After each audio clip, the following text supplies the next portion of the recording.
Shalom, bienvenidos a Vía Haftaj Israel, una frase hebrea que significa amarás a Israel.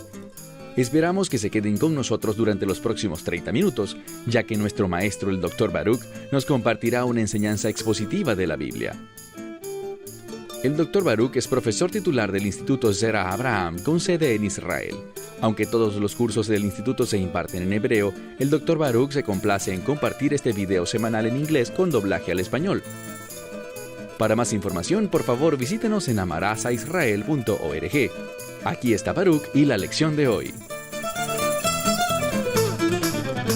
¿Cuál es el propósito de la Congregación de los Redimidos?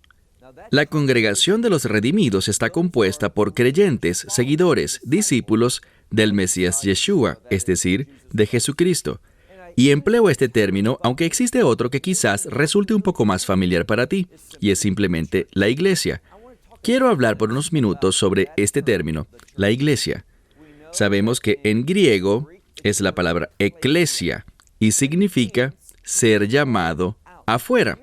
Y este es el punto que necesitamos entender, que este término, eklesia, es muy similar al mandato que se le dio a Abraham cuando en Génesis capítulo 12, Abraham recibe este llamado para salir de su país, de su ciudad, lejos de su familia, su cultura, todo lo que él conocía, puesto que Dios quería traer un cambio a su vida, y esa misma verdad es para ti, que si tú respondes al llamado del Evangelio, el Mesías quiere traer un cambio a tu vida.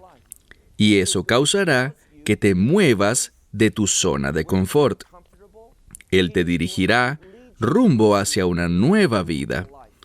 Ese término eklesia, ser llamado fuera, como ya dije, nos refiere a Abraham, cuando recibió el llamado a entrar a un pacto con Dios, pero también le habla a los hijos de Israel. Ahora sabemos que en la Biblia el Antiguo Testamento está escrito en hebreo, pero sepan que en la época anterior al nacimiento del Mesías existía una traducción griega de la palabra de Dios. Y cuando ellos hablaban de la congregación, la que salió de Egipto, los hijos de Israel, usaban el término Adad Israel. ¿Y qué significa? Ese término significa los llamados a ser testigos, con frecuencia traducida como la congregación, pero significa los testigos de Israel. Y lo que quiero que entiendan con esto es que esa traducción griega la usaban para aquellos que tuvieron una experiencia de Pascua, aquellos que salieron de la esclavitud. Los llamaban los testigos de Israel, y en griego se usaba este término eklesia, de la cual obtenemos la palabra iglesia en español. Permítame enfatizarles lo siguiente. Como creyentes, seguidores del Mesías, hemos recibido un llamado. Este llamado es a servir a Dios, a seguirle, a cumplir su palabra, y al hacerlo tendremos un testimonio. Vamos a ser testigos del poder de Dios, de la verdad de Dios. Vamos a comportarnos conforme al conocimiento de Dios.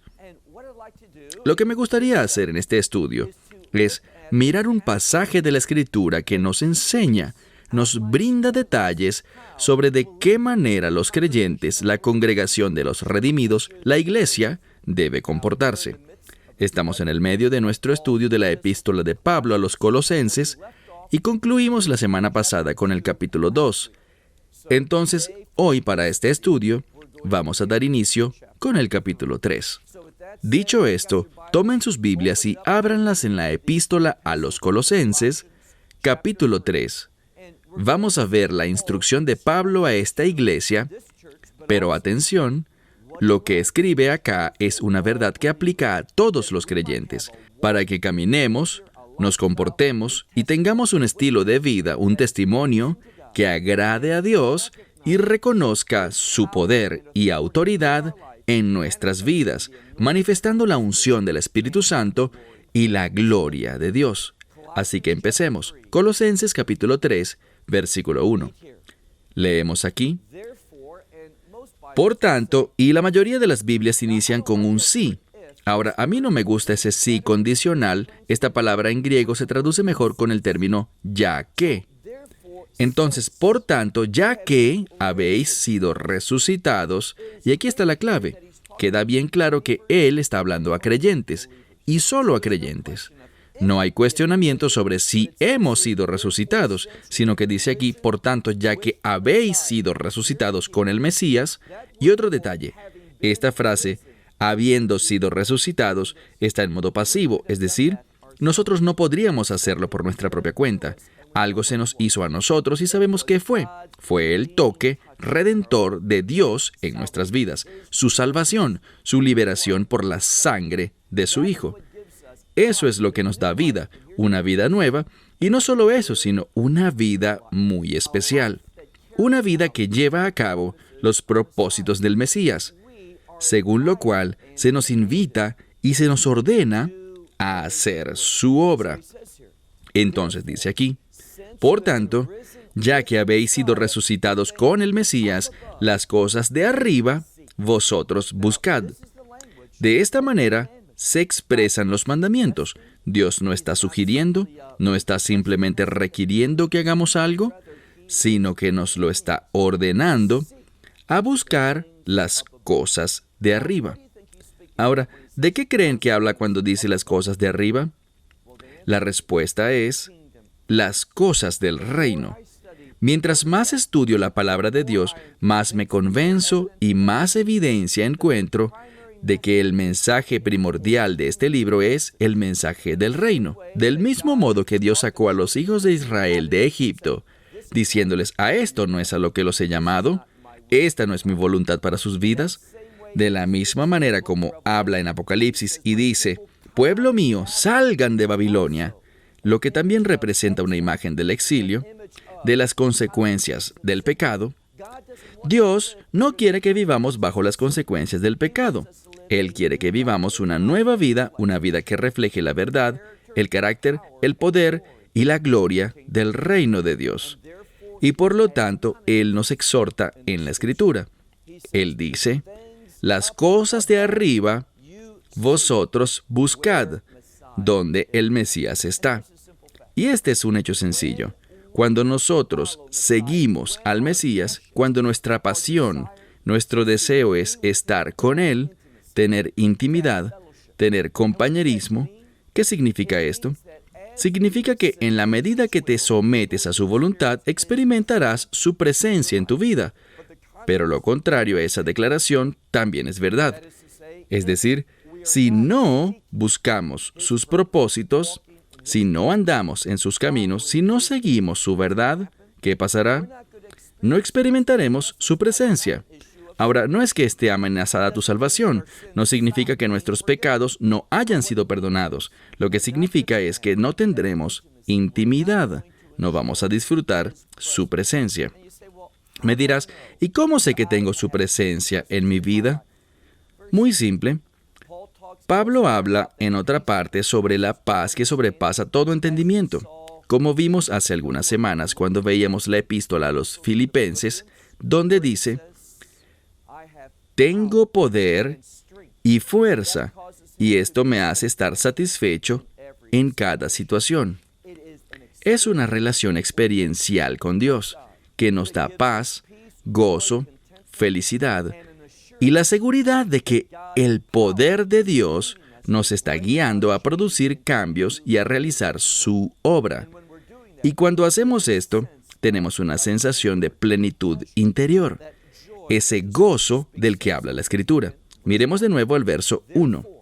Por tanto, ya que habéis sido resucitados con el Mesías, las cosas de arriba vosotros buscad, donde el Mesías está. ¿Y dónde está el Mesías? Noten esto, dice, a la diestra de Dios, habiendo sido sentado.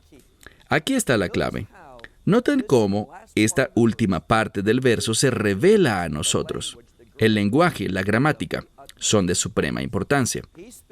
Él habla sobre dónde se encuentra el Mesías y dice, a la diestra de Dios, Él ha sido sentado, queriendo decir, el Mesías, sabemos, la Escritura dice que no consideró ser igual a Dios como algo a lo que aferrarse, porque Él es Dios.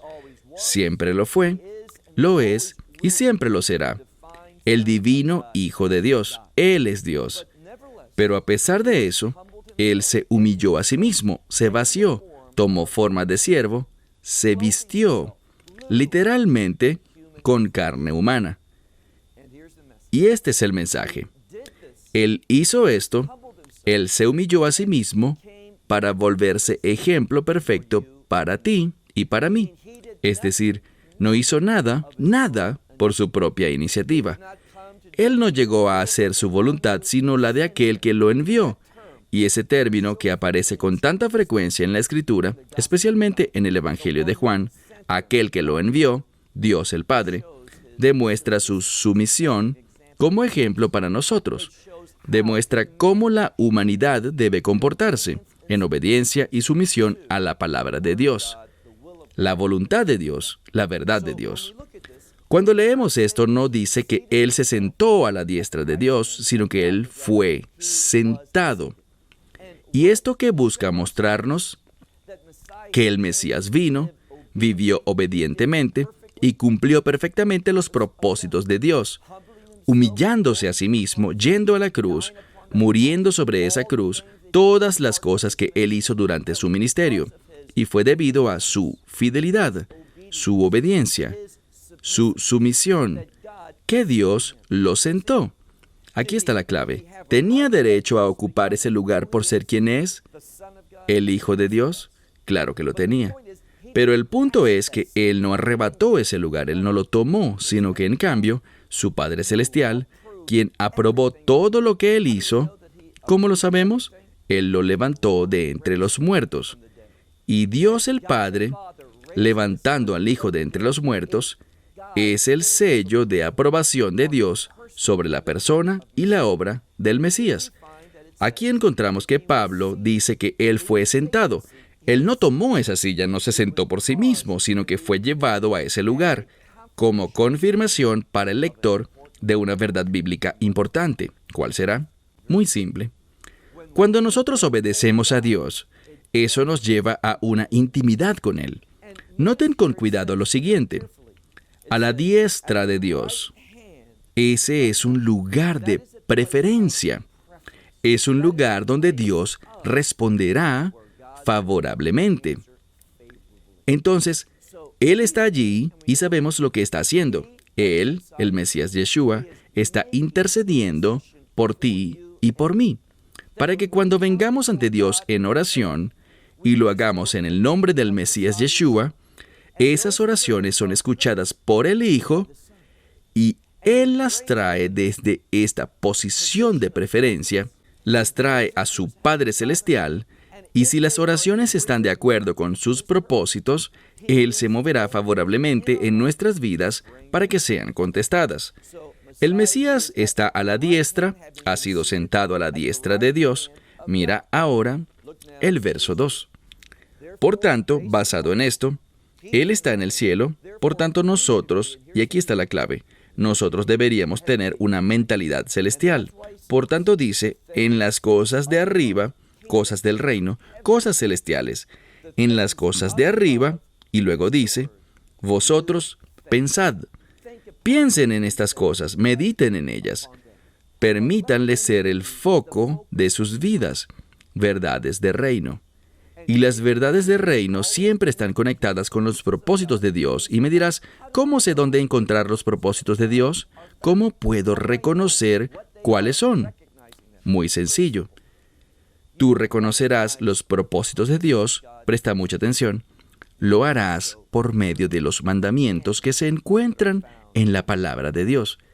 Estos mandamientos son instrucciones que nos dicen qué hacer y qué no hacer, de modo que podamos comportarnos de un modo que agrade plenamente a Dios, que le hará decir bien hecho, y algo importante, eso producirá que la voluntad de Dios se haga en tu vida, causará que Él se mueva, que ministre sobre ti, que te dé su provisión, todas estas cosas, con el fin de que puedas experimentar, y esto me gusta, que puedas experimentar las bendiciones de Dios.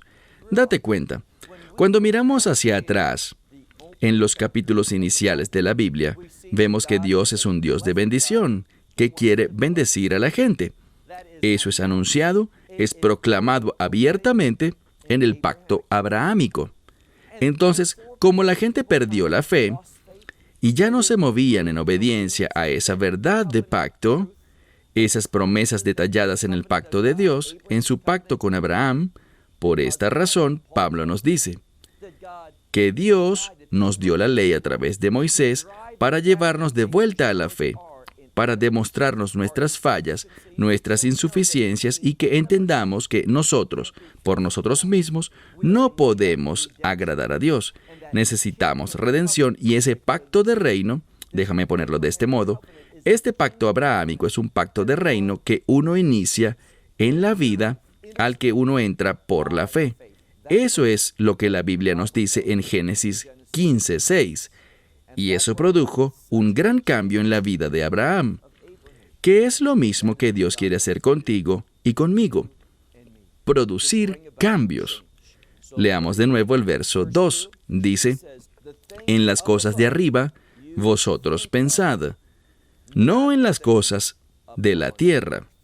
Entonces, no tengan una mentalidad terrenal, no sean consumidos por las cosas de este mundo, y estoy hablando de las cosas materiales. El enemigo, y sí que existe un enemigo, él se mueve con frecuencia en tu vida y en mi vida, tratando de apartarnos de esas cosas, de las cosas del reino. ¿De qué forma opera? Bueno, sabemos que él es el padre de la mentira, y la palabra que me gustaría utilizar es la palabra falsificación, porque lo que él hace es tomar las bendiciones de Dios y nos ofrece una falsificación, algo que no es real, que no nos puede satisfacer, que no le habla a nuestro ser interior, a nuestro hombre interior, sino que le habla a nuestra carne. Y cuando la carne nos gobierna, vamos rumbo al desastre. Deberías escribir esto en alguna parte. Esto es una verdad importante. Cuando eres gobernado por los deseos carnales, persiguiendo lo que tú quieres, pensando que tienes derecho a perseguir lo que tú llamas tu destino, te diré algo. Tu destino, como lo percibes en tu mente, fue colocado allí por el enemigo. Es satánico. Es solo cuando escuchas a Dios siendo instruido por la palabra de Dios, siendo enseñado por el Espíritu Santo, solo entonces tú podrás descubrir, o mejor dicho, te será revelado lo que es el plan de Dios para tu vida. No me gusta esa palabra destino en lo absoluto. Es una palabra creada por el hombre. No, a mí me gusta la idea del propósito de Dios. Ese es tu destino. Seguir y someterte a los propósitos y planes de Dios. Entonces dice, no penséis en las cosas de este mundo. Vean ahora el verso 3. ¿Por qué? Porque habéis muerto, y déjame recalcar algo. Dios destruirá todas las cosas materiales. Lean con cuidado el libro de Apocalipsis. Dios tomará todas las cosas materiales y las destruirá. Entonces, ¿para qué trabajar tanto y luchar y sudar y todo este esfuerzo por aquello que en última instancia Dios destruirá? No, buscad aquellas cosas del reino, esas bendiciones de arriba que Dios tiene. Entonces dice, porque habéis muerto y vuestra vida, y me gusta esto, vuestra vida ha sido escondida con el Mesías. Mucha atención. Para que tú puedas tener una vida que sea placentera por la eternidad, entonces tu vida presente debe estar escondida en el Mesías. Si no es así, necesitas venir a la fe. Necesitas confesar tus pecados y poner toda tu confianza en la suficiencia de la obra del Mesías, lo que hizo cuando murió en la cruz, entregando su vida como sacrificio, con el fin de que podamos tener nueva vida, una vida cambiada. Y la palabra de Dios testifica esa realidad a través de la resurrección del Mesías. Allí empezamos. Por tanto, ya que habéis sido resucitados, tienen nueva vida, su vida. Y por eso dice aquí en el verso 3, porque habéis muerto también, vuestra vida ha sido escondida con el Mesías en Dios. Bien, ¿por qué dice aquí en Dios? He notado que otras traducciones usan la palabra con Dios, pero la traducción más precisa es cuando se usa la palabra en. ¿Por qué? Porque en se refiere a un pacto. Tenemos esta vida escondida, esta nueva experiencia, esta esperanza perfecta que nunca nos defraudará. Porque a través del Mesías hemos entrado en un pacto con Dios. Entonces estamos en una relación de pacto. De eso es lo que se habla aquí. Porque nuestra vida ha sido escondida con el Mesías en Dios. Y luego dice, miren el verso 4, y cuando el Mesías aparezca, no, cuando sea manifestado. Ahora, una vez más, esto está en futuro pasivo. Y me llegan muchos correos electrónicos de personas preguntando por qué usted enfatiza tanto la gramática. Y es difícil para algunas personas entender estos términos gramaticales, pero es importante. Es parte de la palabra de Dios. Es la manera como el Espíritu Santo inspiró su verdad. Debemos tomar el tiempo necesario y ponernos serios sobre la palabra de Dios. Y eso puede significar que tengas que aprender algo de gramática. ¿Qué dice aquí? Muy importante, volvamos al verso 4. ¿Cuándo? Bueno, aquí se está hablando de nuestra esperanza bendita. Cuando el Mesías regrese no a Jerusalén, no a establecer su reino, sino a reunir a sus seguidores, a darnos ese cuerpo nuevo, a liberarnos de la ira venidera. Entonces leemos aquí, y es una gran promesa, la primera palabra del verso 4 es Jotán, que significa cuándo. ¿Por qué está esta palabra aquí? Sencillo. Porque nadie sabe el día ni la hora, ni los ángeles, ni siquiera el Hijo, solo el Padre. Por eso es que dice cuándo, y luego otro aspecto importante. Cuando el Mesías, noten lo que dice, sea manifestado o se produzca su aparición.